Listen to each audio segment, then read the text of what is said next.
Vamos lá, vamos falar de Datafolha.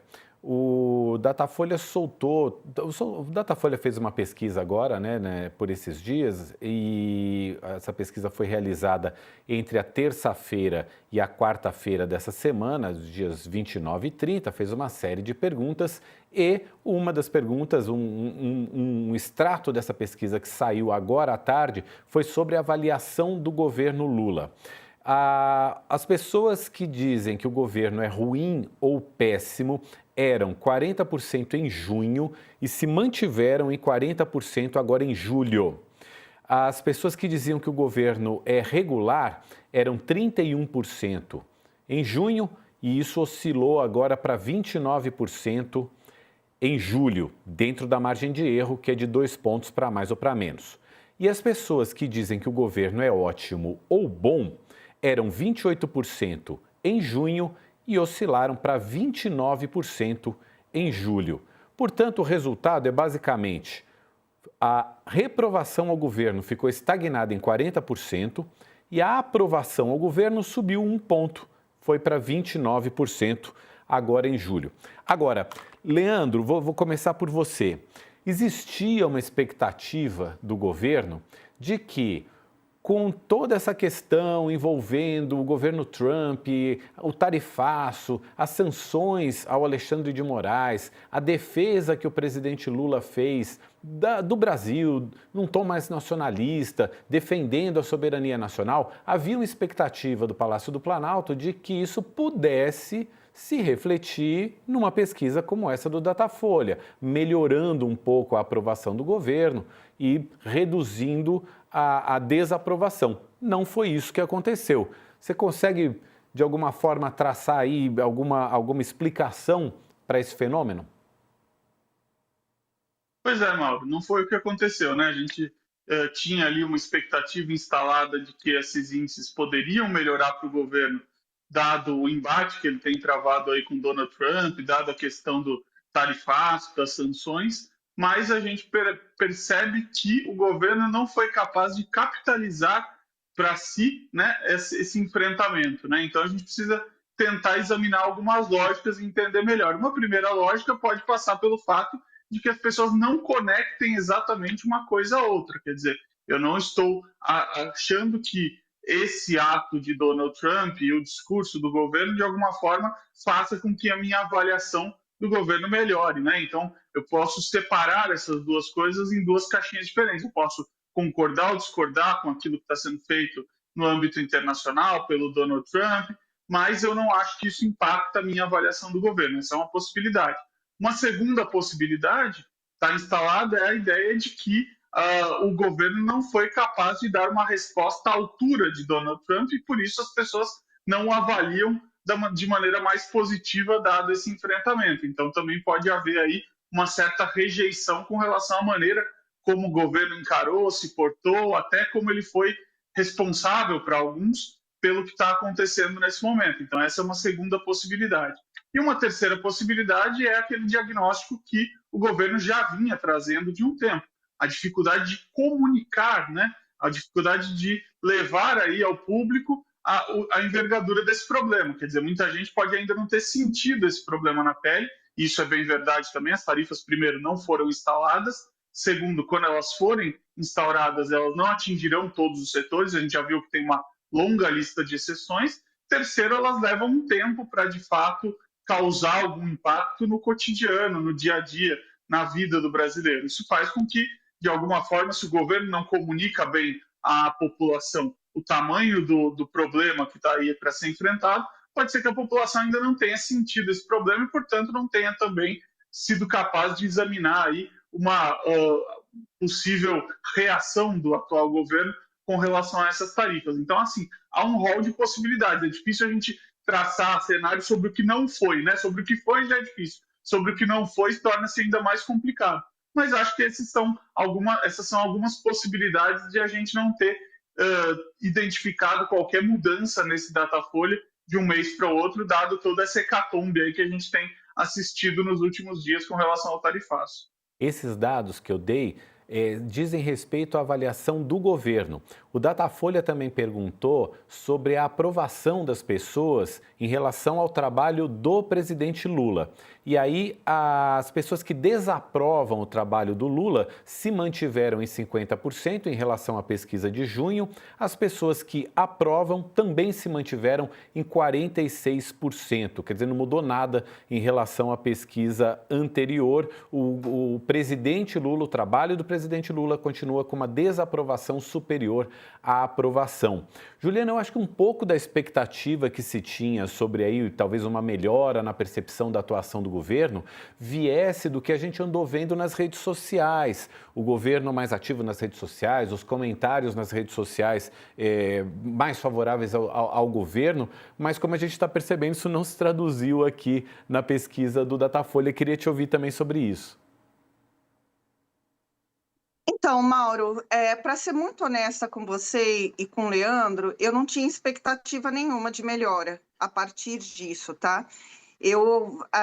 Das previsões que foram feitas, de todas as vezes que eu precisei me posicionar, eu acredito que ele se sairia bem para fazer uma defensiva em relação à soberania nacional, mas que isso não implicasse diretamente numa melhora. Por quê? Porque o Trump já era previsível que ele fosse regredir nas decisões. Então, ele já parcialmente regrediu nas decisões da taxação, conforme ele fez com outros países. E, dentro desse contexto, eu acredito que o governo, sim, fez o melhor que ele pôde, de uma situação objetiva, mas não que isso tenha se transmutado imediatamente numa melhora de avaliação social da opinião pública. E eu vou explicar rapidamente por que isso acontece, tá? Essa desaprovação do Lula não é especificamente do governo Lula, é uma desaprovação, no meu entendimento, a respeito da conduta, da postura, da cultura, o que tem muito embate com essa discussão de valores que nós temos tido.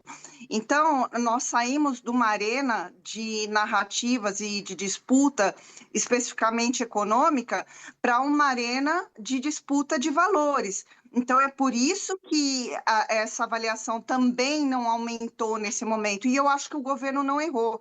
Eu acho que o governo fez tudo direitinho, inclusive até levado o Geraldo Alckmin lá no programa da Ana Maria Braga para explicar tintim por tintim com uma linguagem popular do que se tratava o tarifaço. Isso foi excelente na comunicação, foi muito legal.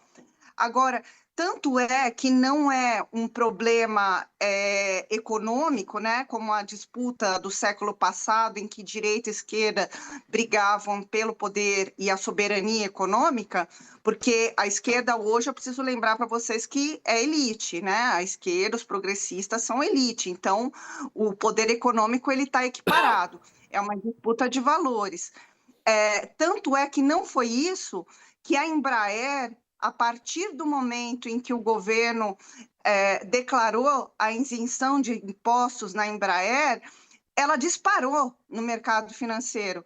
A Embraer, há umas semanas atrás, cada ação estava vendida por R$ 69,00 e alguns centavos.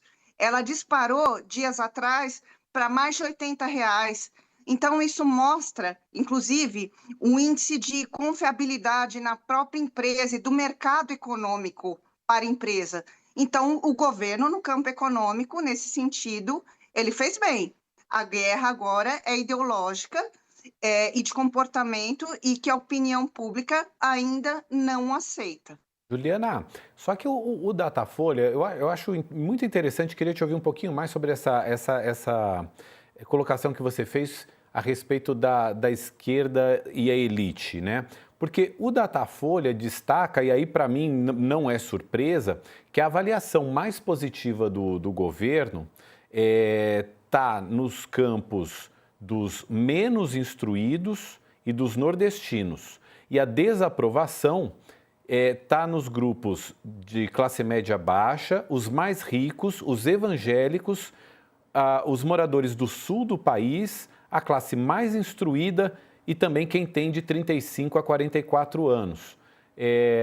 Isso não parece muito mais uma consolidação do quadro de polarização e até de antipetismo que a gente tem no Brasil, Juliana?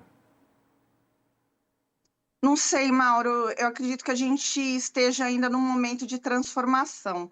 É um momento ainda muito pesado, ele não é leve, mas, por exemplo, todas essas pessoas que têm uma condição de vida social melhor, tanto acadêmica, de instrução, quanto de rendimentos social e econômica, o que que elas têm de diferente das demais?